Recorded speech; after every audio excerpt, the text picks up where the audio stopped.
howdy dorks. Happy Texas high school football season. I look a little different, I guess, than I have in my instant reaction videos in the past. If you don't know, I am stepping off the sidelines on Friday night into the Bally Sports Southwest studio as an analyst. Incredibly excited to be doing that. So currently sitting here, we finished up night one.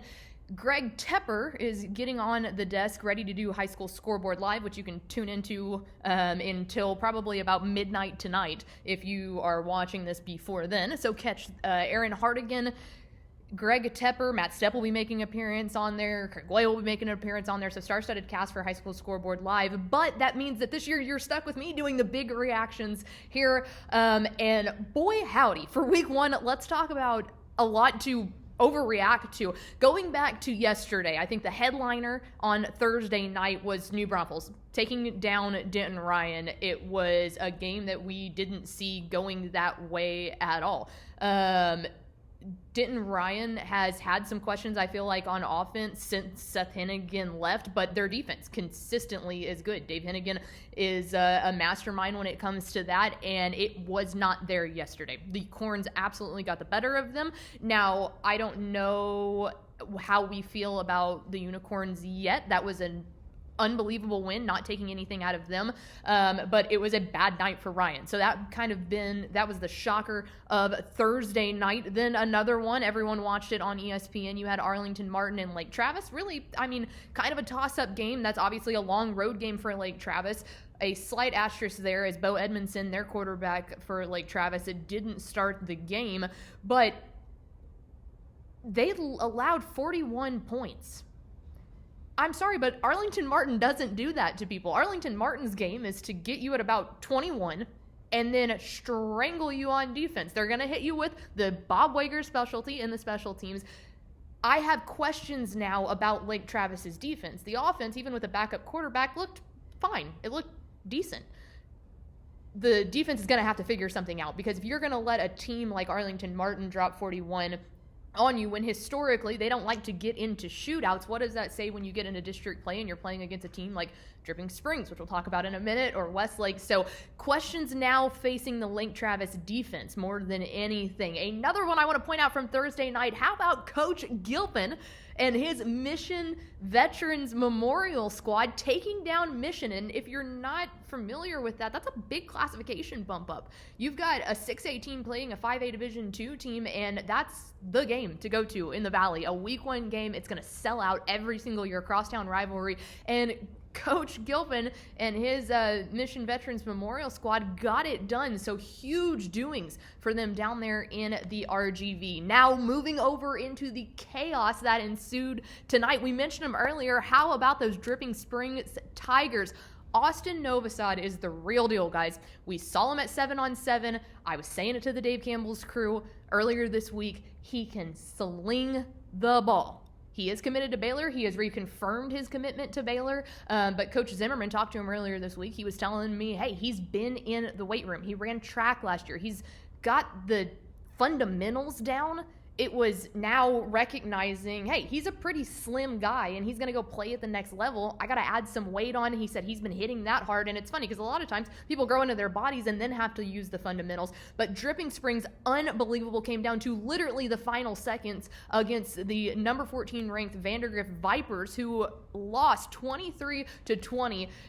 Their kicker kicking a 42-yard field goal to win. Dripping Springs officially taking them down. A thriller to start off the Austin area. A reminder, too, Dripping Springs moving into that 26 6A district where Westlake and Lake Travis is. So this one, if they can keep it up, is looking tastier and tastier by the second. Speaking of Westlake, the machine got back on the tracks when they played Fort Bend Ridgepoint tonight, but for a while there, Ridgepoint had their number. That whole entire first half, I think that it took some adjustment. Obviously, Coach Salazar, former defensive coordinator with Todd Dodge retiring, now stepping in to that head coaching role. Defense looked fine.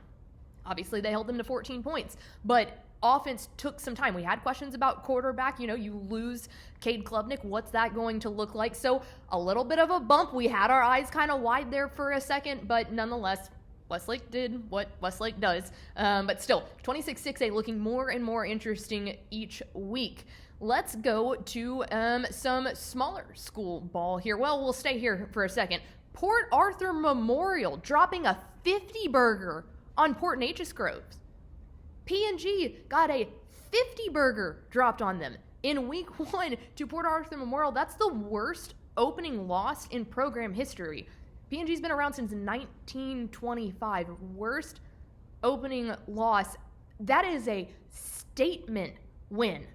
Now, I don't know if this says more about the state of Port Arthur Memorial and someone that we really need to start keeping an eye on, or if this says that P&G had an unbelievable off day, but that is a statement win down there in the Golden Triangle, and one that really had everybody taken aback when we saw that score.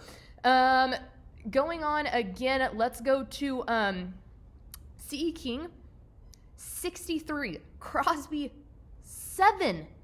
C.E. King, 63, Crosby, 7. Coach Jerry Prieto and his squad showed up and didn't have it tonight. Now, C.E. King's a team that we were like, okay, you know, they could be good. We could get there. But to drop 63 on Crosby is insane. And guess what? Here's the thing that's really fun about that, and how we'll actually find out, is Crosby that down? Is C.E. King that good? Someone that we completely underrated. They play Allen next week. Allen probably doesn't want to talk about that Bosco game. We kind of called it. We thought that they were going to struggle a little bit. Bosco's the #1 team in the nation, coming down in the Tom Landry Classic, and it went about like we thought it might. So a lot of questions with Allen, but we will figure out in week 2 next week. That'll be a big game between C.E. King and Allen to really figure out a lot of these questions. But I mean, man, C.E. King could be for real, and Allen is going to look at that score and go, oh gosh. Then let's go ahead and go down to the 3A/2A ranks. How about the Holly Bearcats making a statement win out there in the big country, 30-7 over Jim Ned?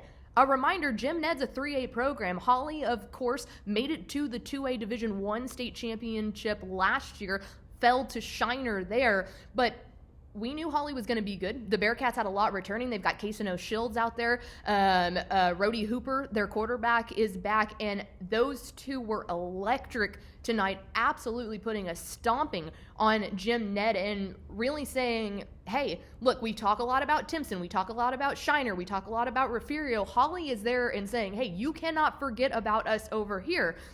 The reason that game is even more impressive is, like we talked about, taking a look at what Shiner and Refugio are doing. Shiner going up against Hallettsville tonight. Hallettsville is a 3A program and struggling. That's not something that we see. It doesn't matter. You can look historically back and forth between what Shiner has been doing to 3A teams. They always play like that. Coach Daniel Boddicker knows they schedule the games like that, and they just let them get the better of them, and that's not something that we've seen from a Shiner team in a while. Then, on the other half of that, how about Refugio taking a beating from Hitchcock? A beating from Hitchcock. Hitchcock, again, a 3A Division I program.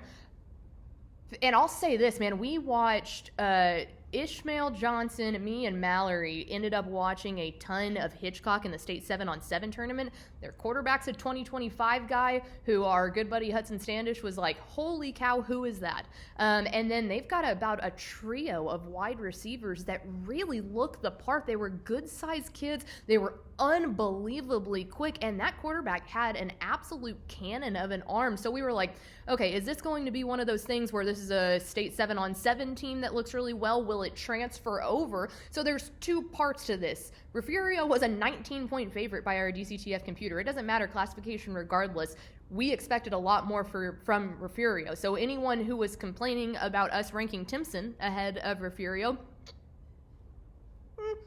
but I do think that this was a good win by Hitchcock. I think it was a bad loss by Refugio. I think Hitchcock might be a team that we need to start having on everyone's radar. If this does translate to putting pads on like it did in state 7-on-7, this is a team that you're going to want to keep your eyes on. So just really an crazy amount. I mean, there's more. There's a lot more that I could go on. We've been talking for about 10 minutes now. So Yeah, week 1, we're back. We're excited. We're pumped up. I'll be doing this every Friday night. Hope that you will continue to watch them. A reminder, High School Scoreboard Live coming on almost right now. I'm looking at Tepper and Aaron Hardigan getting ready in the studio. So very excited to watch them. Happy football season, dorks, man. We are pumped up. We're excited. A reminder, on Monday, we will have brand new state rankings coming out for each classification. You can catch all of that and more on Texas Football Today. We will see you then, dorks.